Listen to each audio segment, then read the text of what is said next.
KGF United front கடந்த 3 மாதங்களாக கோலார் தங்கவயல் கோலார் பாராளுமன்ற உறுப்பினர் மரியாதைக்குரிய மல்லேஷ் பாபு அவர்களை தங்கவயலுக்கு வர வைத்து பிடபிள்யூடி கெஸ்ட் ஹவுஸிலே 1 லட்சம் கையெழுத்து இயக்கத்தை அவர் முன்னிலையிலே துவக்கப்பட்டது.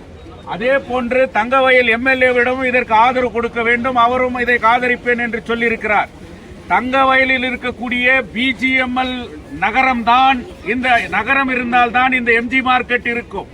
அந்த தங்க சுரங்க குடியிருப்புகளை தொழிலாளர்களுக்கு சொந்தமாக்கப்பட வேண்டும்.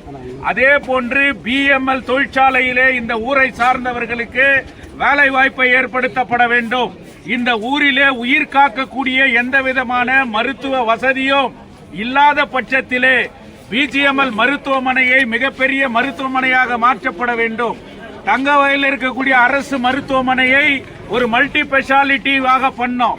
ஏசியாவிலே பிரிட்டிஷ் காலத்துல ஒரு பெஸ்ட் மார்க்கெட் சொன்னா இந்த MG market, Mahatma Gandhi market தான். ஏன்னு சொன்னா கர்நாடகாவிலேயே ஒரு மார்க்கெட் உள்ள போனா ஒரு பொருளை வாங்க ஒரு மார்க்கெட்டுக்கு போனோம், இன்னொரு பொருளை வாங்க இன்னொரு மார்க்கெட்டுக்கு போனோம். ஆனா எம்ஜி மார்க்கெட் ஸ்பெஷாலிட்டி சொன்னா இந்த மார்க்கெட்டுக்குள்ள வந்துட்டா எல்லா பொருளையும் வாங்கிக்கின்னு வெளியே போலாம். இந்த நகரத்தினுடைய அழகு எதுன்னு சொன்னா இந்த எம்ஜி மார்க்கெட் தான். அந்த எம்ஜி மார்க்கெட் இன்னைக்கு கோடிக்கணக்கான ரூபாய் முனிசிபாலிட்டிக்கு வருது. இந்த எம்ஜி மார்க்கெட் ஒரு நல்ல ஒரு சிறந்த மார்க்கெட்டா மாற்றப்படணும். இன்னைக்கு இருக்கிற மட்டன் மார்க்கெட் இருக்கலாம், சிக்கன் மார்க்கெட் இருக்கலாம், அங்க இருக்கக்கூடிய செகண்ட் ஸ்டேஜ்ல இருக்கக்கூடிய இரும்பு மார்க்கெட்டா இருக்கலாம்.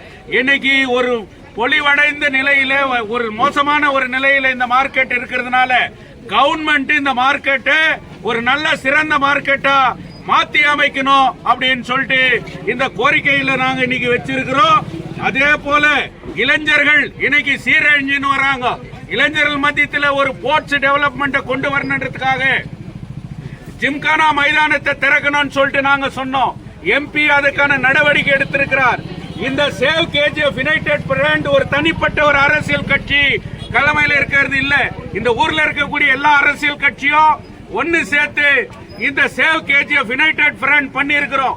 அரசியலை மறப்போம், நம்ம இருக்கக்கூடிய காழ்ப்புணர்ச்சிகளை மறப்போம். ஜாதி மரத்தை இருந்து வியாபாரிகள் இருந்து எல்லாரும் நேத்து ஜிம்மா மசீதுல முஸ்லீம்கள் எங்களுக்கு ஆதரவு கொடுத்தாங்க. அதே போல பல கிறிஸ்துவ ஆலயங்கள்ல இன்னைக்கு ஆதரவு கொடுத்திருக்கிறாங்க. தினப்பயணிகள் இன்னைக்கு ஆடு மாடு மாறி இந்த ஊர்ல சரியான ரயில் வசதி இல்ல.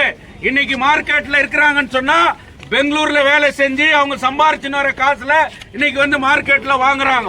ஆனா அந்த தினப்பயணிகளுடைய கஷ்டத்தை இன்னைக்கு ஆட்சியாளர்கள் புரிஞ்சுக்கணும். அங்க சரியான ஒரு நிலைமையை உருவாக்கணும். கான்ட்ராக்ட் தொழிலாளி 5000 பேர் பம்மல்ல இருக்கிறான், ஆனா அவனுக்கு கூலி உயர்வு இல்லாத இன்னைக்கு செத்து நிற்கிறான். அதனால இந்த ஊர்ல ஒரு சரியான நிலையில எல்லாத்தையும் இழந்ததை மீட்போம், இருப்பதை நாம் காப்போம். குடி தண்ணீர் இல்ல, சரியான குடி தண்ணீர் இல்லாதனால இன்னைக்கு பல நோய்களுக்கு ஆளாக்கப்பட்டு வருகிறோம். அதனுடைய இன்னைக்கு மருத்துவ பாதுகாப்பு இல்ல. இப்படிப்பட்ட கோரிக்கைகளை வலியுறுத்தி மக்கள் கையெழுத்து இயக்கம் மக்களுடைய கையெழுத்தை பெற்று அரசாங்கத்துக்கு தெரிவிப்பதற்காக இந்த இயக்கம் இன்றைக்கு நடத்தப்பட்டு வருகிறது. ஒவ்வொரு குடிமகனும் தங்கவயலில் பிறந்து அவன் எந்த மூலையில் இருந்தாலும் கூட இந்த இயக்கத்திற்கு ஆதரித்து கையெழுத்து நடத்தப்பட வேண்டும். ஒன்றுபடுவோம், தங்கவயலை காப்போம் என்ற ஒரே கோஷத்தோடு, இழந்ததை மீட்போம், இருப்பதை காப்போம் என்கின்ற ஒரே கோஷத்தோடு இந்த இயக்கம் வந்து கொண்டிருக்கிறது. இந்த கையெழுத்து இயக்கத்திலே நீங்களே முன்வந்து மார்க்கெட்ல இருக்கக்கூடிய எல்லா வியாபாரிகளும் இந்த ஊர் நல்லா இருந்ததா இந்த மார்க்கெட் இருக்க முடியும். அதனால நீங்களே முன்வந்து இந்த கையெழுத்து இயக்கத்திலே நீங்கள் பங்கேற்க வேண்டும். ஒவ்வொரு முன்வந்து கையெழுத்து இட வேண்டும். இந்த மார்க்கெட் அசோசியேஷனை நாங்கள் பணிவோடு கேட்டுக்கொள்கின்றோம் என்று கூறி இந்த கையெழுத்து இயக்கத்தை வெற்றி பெற செய்வீர்.